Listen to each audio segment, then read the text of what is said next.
Hello again, welcome back to the channel. Glad you could join me. I hope you've been enjoying your literature of choice or, branching out, exploring new things. I usually talk about, on this channel, fantasy, because that's kind of my chosen genre. I have read more. I mean, I've talked about Franz Kafka, The Metamorphosis. I've talked about Aldous Huxley's The Brave New World. There's quite enough, I have read quite a number of genres. I really like the Jeeves and Wooster series by P.G. Wodehouse.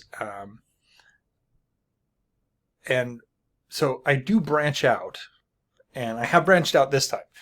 Mysteries are another genre that I like, to a certain extent. I think it comes from the fact that I prefer. It's kind of weird. Mystery shows and sci-fi shows tend to be what and movies tend to be what I like. Where I like fantasy books. It's kind of been one of those things where fantasy movies, unfortunately, tend to be disappointing. There are some good ones. Don't get me wrong. I did like the Peter Jackson Lord of the Rings trilogy. Not the Hobbit trilogy. It was good as an action movie if I separate it out from the Hobbit stuff. But the minute I try to put the Hobbit in there, I'm like, this is a terrible adaptation of the Hobbit. Good action movie, terrible adaptation of the Hobbit kind of thing. So anyway, for the most part, I've been disappointed by fantasy movies, whereas, sci-fi and mysteries, television shows, movies, that kind of thing, I've usually liked them. They've usually been pretty entertaining. I can't say that I've really gotten into sci-fi and fantasy as a genre in literature. I much prefer the fantasy elements. Although, who was it that said any technology sufficiently advanced is indistinguishable from magic? I forget which author said that. Anyway. So I've read some of the greats. Agatha Christie is the one that jumps to mind immediately, as well as Arthur Conan Doyle. So I do branch out, like I said, every once in a while. That is how I came across the Thursday Murder Club. Richard Osman is a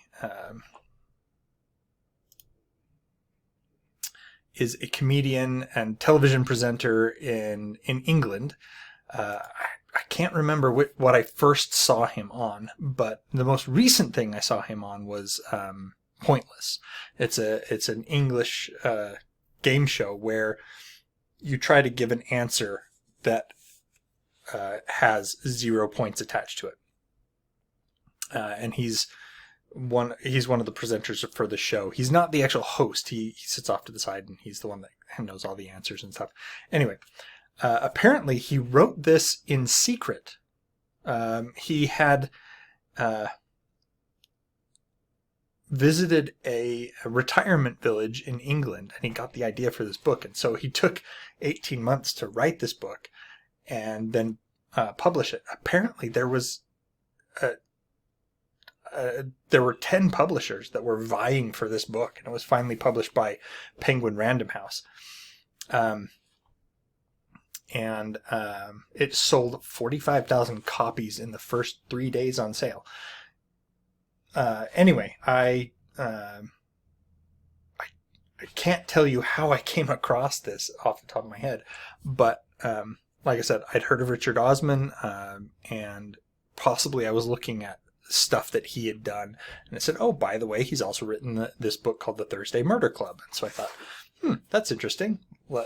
I like him. He's got a sense of humor that meshes with my own. Maybe this will be entertaining. And I was right. It was entertaining. I like this book. This is his debut novel. And so I felt that there were a couple places where the writing was a bit rough. and I'll have to see if I can find the sequels and see if I feel that the writing was still rough, or if it's smoothed out over time. I know that I spoke about this in a previous video where I felt that, like Terry Pratchett, for instance, his first Discworld novels are not quite as good as his later Discworld novels. Anyway, so the setup is this. There's a retirement community called Cooper's Cross that is in, it's near Fairhaven in Kent. Apparently Fairhaven is a fictitious city in Kent, in England. And it's an upscale retirement village, which means that the people who live there, they have money to enjoy some of the nicer things in life. And to afford to live in this place. And there are 4 people, Elizabeth, Ron, Joyce, and Ibrahim. And in order to, combat the boredom and things of living, I say boredom, that it is an upscale retirement community, so there's a lot of things to do, but that doesn't mean that you can't look for ways to keep your mind active, that kind of thing. One of the things I do, I read. I also enjoy word puzzles and things like that. So anyway, back to the Thursday Murder Club. They meet on Thursdays and they talk about cases. In the past, there was a resident who lived there. Her name was Penny, and she was an inspector for the police. And one of the things that she did was she would go over cold cases with Elizabeth, Ron, and Ibrahim. And they would try to figure out, to their satisfaction, who done it on these cold cases. And then Penny started suffering from dementia, and eventually she basically, because of the lack of mental abilities anymore, she had to move on from the club, and they brought in Joyce. Now, Elizabeth, you get the sense that she was a spy in her past life. He never, the author, Richard Osman, never really comes out and says it, but a lot of people owe Elizabeth favors. She's been all over the world. She speaks a number of languages, and she doesn't like to talk about what she used to do. Then we have Ron. Ron is known as Red Ron. He used to be a firebrand, an agitator. Anytime the unions were on strike, he was there leading the charge, and he was always there protesting and carrying on like that. And he one of the reasons they bring him in, it said right at the beginning, is that ability, that natural stubbornness of accepting the